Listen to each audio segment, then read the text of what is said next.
you love to see. They may be rivals, but the camaraderie is what it's all about. Can't wait for the final. When the bus the man, I want to watch my son play finals on CVM, you know. But mums, you can't watch it on CVM website, man. Score! My son score! My son score! My son score! My son score!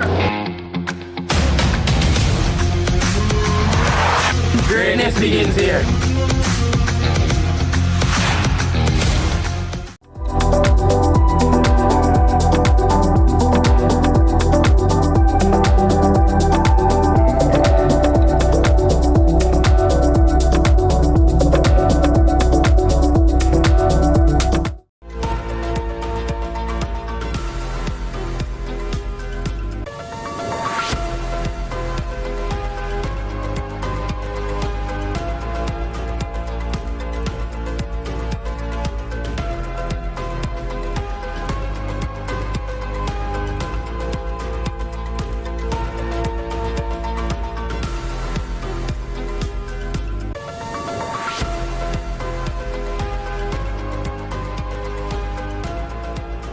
Thanks for joining us for CVM News at noon for this Tuesday, August 26, 2025. I'm Amoy Harriet. With the 2025-26 school year on the horizon, the Jamaica Teachers Association, the government and the opposition are still in conversations about the outstanding wage negotiations for the public sector. Meanwhile, the National Parent Teachers Association of Jamaica is urging teachers to put students first so the reopening of schools will not be compromised. Crystal Williams reports.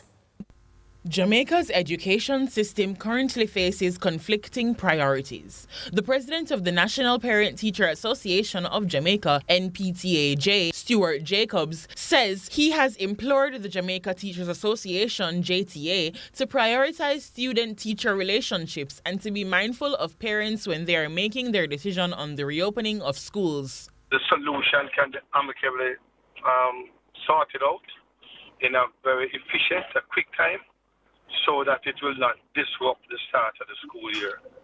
It is so important because our children have to prepare for that 6 weeks assessment that is mandatory by the Ministry of Education. And then within another five months, believe it or not, they are going into external exams. Jacobs expressed he would prefer the school year begins with positive energy and found it unfortunate that industrial action is what allows for voices to be heard, especially for a country that has been independent for over 60 years. Not to say that they do not to be justified in doing it. If they think that that's the way to go about getting their voices heard, then it's unfortunate. If each time you have to sit and you have to strike to get what you want, then somebody not listening to something. Meanwhile, for thousands of Jamaican parents, the return to school is laden with anticipation and anxiety this year as they face increasing fees, specifically for the Caribbean Secondary Examinations. CSEC, the National PTA of Jamaica, is concerned for those already struggling with the economic pressures of inflation and stagnant public sector wages. Individuals will have to fork out more to pay for these exams, and the government will have to fork out more to pay for the exams that they already pay for. And then there are companies that sponsor scholarships. They will have to be paying more to these to the Caribbean Examination Council. He says these negotiations will affect the overall cost of living of Jamaican students and their families, and that he does not want to present them with an unfortunate decision. Do I put food on the table, or do I let my child do this extra exam? Crystal Williams reporting for CVM News. Jamaica Labour Party campaign chairman Dr. Christopher Tufton says the party's newly released manifesto outlines specific measures to support the nation's elderly. Among the proposals is a plan to expand access to health insurance for Jamaicans aged 60 and older, a move he says will ease the financial burden on senior citizens and improve their quality of care. In this manifesto, we care about our golden ages. We care about those who are 60 years old and more. Those who have worked hard to build this country. When them reach a certain age and can't work again, the government must help to look after them if they can't look after themselves. That is why this manifesto has a national health insurance that we will roll out in the next 5 years for those who are 60 years and over. PNP can't do that. They don't understand it. We understand it because we care for the benefit of the Jamaican people. Meanwhile, Mayor of Kingston, Andrew Swaby, has accused the Prime Minister and GLP leader Dr. Andrew Holness of trying to deceive the Jamaican people by presenting misinformation in relation to the Seavright Gardens Division by-election. Carla Ramdeen explains. Kingston Mayor Andrew Swaby says there are steps that have to be taken for a by-election at the local government level, which the Prime Minister should have been aware of. He explained his lawyer instructed him not to speak on the matter as they were in consultation with the Electoral Office, adding the Prime Minister should have informed the public that the Deputy Mayor Delroy Williams' resignation was received after the announcement of the election. So he did not resign until Monday. We received that resignation. And when you receive such a resignation, it has to be first recorded into the minutes of the council. Being that August is recess, you will get a chance to do it until September. He added there are other steps which include writing to the Electoral Office to notify them of the resignation. You have to write the minister and the Electoral Office and notify them of the resignation. You have to consult the Electoral Office as to a possible date. You have to put it in the paper. And these things could not be done. And the Prime Minister and the Minister of Local Government knows better. Swaby says no date has been set for the Seavright by-election, but will consult with the Electoral Office to determine possible dates. We have not yet have it in the minutes of the KCMC, but I've done all the other steps that need to be taken. I've followed the law to a T. Carla Ramdeen, CVM News. The political battle is heating up in St. Andrew East Rural as the People's National Party took its tour through the constituency. PNP candidate Patrick Peterkin, who is challenging the JLP's Juliet Holness, told supporters that change is coming, but urged them to be patient and do their part. Now, Juliet Holness, the JLP's incumbent, is seeking to defend her seat against Peterkin in what is expected to be a closely watched contest. Now, JLP leader and Prime Minister Dr. Andrew Holness has announced more relief on National Housing Trust loans for public sector workers, as well as plans to improve water in northwestern and central parishes. Carla Ramdeen has more. JLP leader Dr. Andrew Holness has promised further relief on National Housing Trust loans for public sector workers if elected for a third term. He added that he will reduce interest rate to NHT loans for public sector employees after years of service, making home ownership affordable. Some of you just want to hear, will we get our water in our homes, in our pipes, that when we step into our bathroom and we turn on the pipe, we can say, shower, shower, shower. Dr. Holness also announced that a JLP administration will give water to 900,000 Jamaicans. Already, we have launched the Northwestern Water Resilience Project that will harness and utilize the water coming from Martha Brae and Great River, that will replace the pipeline that goes from Trelawney all the way up the northern spine. And we will improve that with greater pumping, storage, and lift capacity. Holness said work has started on the content supply project aimed at providing water to central Jamaica, where we will take 15 million gallons of water from the Rio Cobre River to supply parts of St. Catherine and Kingston and St. Andrew to end the water lockoffs when there is drought in the country, in that region. That is not a promise. That is already work in progress. Carla Ramdeen, CVM News.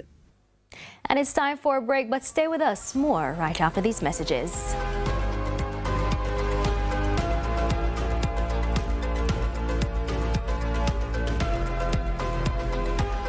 Dahoni Adlam. I am 35 years of age. I'm Ruby Smith.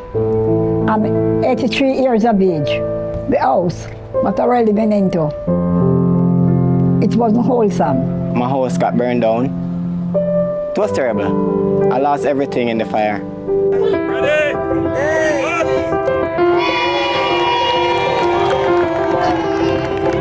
I still so happy. I'm happy that I have somewhere again. The new social housing program, I am happy because it gives me a second chance and others as well. The government, through the Ministry of Economic Growth and Job Creation, is building hope, one home at a time.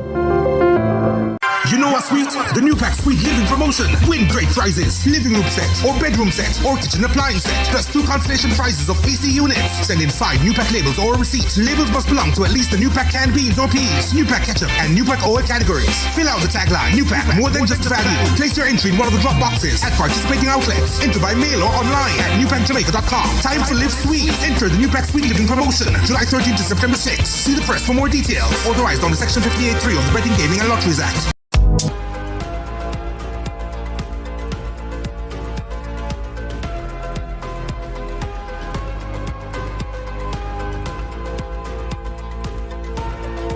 Welcome back to CVM News at noon. Now, Jamaicans from the deaf community were without the expected guiding hands Saturday night as the first of 3 national debates got underway ahead of the September 3 general elections. Now, despite the Jamaica Debates Commission's declaration of situations beyond their control, the absence of a signing expert didn't sit well with some advocates in the disabilities community. Well-known Jamaican sign language interpreter Antoinette Aiken has suggested that she's being blacklisted. Now, with another debate set for tonight, she joins us now to discuss her concerns and what this exclusion means for the deaf community. Welcome, Tony. Hello. How are you doing? Not bad. Well, in a social media post earlier today, you said you were blacklisted from the recent debate. Can you tell us what led you to that conclusion? I came to that conclusion because the Debates Commission has contacted several organizations. In the past, they would have contacted me directly. This time, they didn't contact me any at all. I think they assumed that when they contacted other organizations, they would have gotten another interpreter or another response for another favorable person to go in that position. To go into that position, sorry about that. Yeah. They didn't get that favorable response. They got the response from both the Jamaica Association for the Deaf and Ready to Sign that, hey, the only person who is really capable of doing this is Tony Aiken. The first organization, which is JAD, they told them under no circumstance, and that's the exact phrase, under no circumstance are they willing to work with Tony Aiken. Now, in my opinion, if you're contacting organizations, you're not contacting me directly, you're contacting people who represent the deaf community, and they have said this is the option, and you decide, no, this is not an option, this is nothing, you're not choosing this, you have blacklisted me. You have blacklisted me because when it comes to political policies and programs and different things in relation to political arenas, I am the only interpreter on the island who is capable. Most of our interpreters are actually religious. They're Jehovah's Witnesses. They don't meddle in politics. They don't. And then the ones who can interpret in a political space, they're not yet at the capacity. It takes years of experience to be able to express something on the fly in sign language, in Jamaican sign language. It's not something, for example, if they spoke about the Jeep program, you can't just spell the word Jeep. You have to explain when that program was developed, what it was for, and you have to do that in a split second. This is the importance of providing quality. You can't just provide something you feel like. This is not how it works. Deaf people are people too. They're people and they have a right, and this is a democracy, and they vote. They have a right to be included. So were you given any explanation as to why the organization says it wouldn't work with you? No explanation. I know that the JAD was trying to find out, and the only term I heard used was that I was rude. That's the only term I heard. Nobody else, even up to now, Ready to Sign contacted them saying, what's the real issue? What's the real reason? There's no reason. If there was a valid reason, don't you think it would have been said by now? So what has been the word on the ground? I know that you would have, spoken to a few persons or plenty of persons from the disability community or the deaf community to be specific. What has the word been like? What has their reaction been like? What does this exclusion mean to them? Excluding the deaf community is really just a sad time. I mean, the JDC has been providing interpreting from, it's 2011? I think it's 2011, thereabout. They have been providing services faithfully for years. And now it's like they made many steps forward and then just reverse all the good that has been provided. The government and the opposition, both political parties, have hired my services for interpreting services for the political rallies. Both of them, because they know the importance of inclusion. They know what it means. So the fact that they decided that, oh, we'd rather do without, because that's basically what they did on Saturday. They provided an excuse, but they'd rather do without. Me, the person who is qualified to provide that service. All right, we're going to pick up back on this conversation shortly after this break. We'll be right back.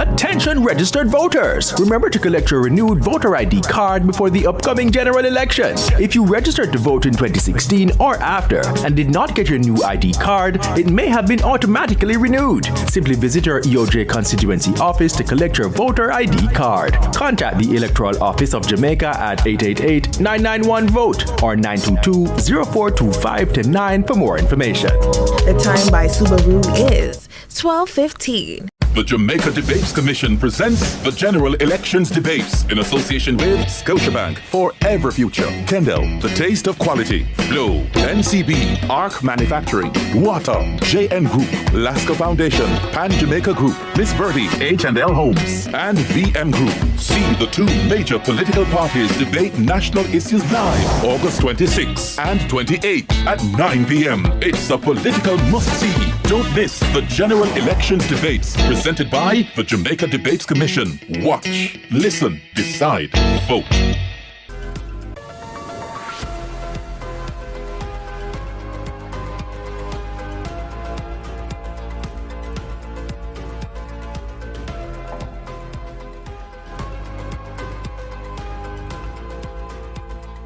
Welcome back to CVM News at noon. Now, before the break, we were talking to well-known sign language interpreter Antoinette Aiken about the lack of an interpreter at the first debates, which was held on Saturday night. Now, Tony, do you believe the organizers are doing enough to ensure accessibility for persons who are deaf or hard of hearing? Bluntly, no, they're not. They're not. They, in my opinion, they don't even care because, again, both organizations told them the importance of quality and the importance of hiring Tony Aiken. They both did.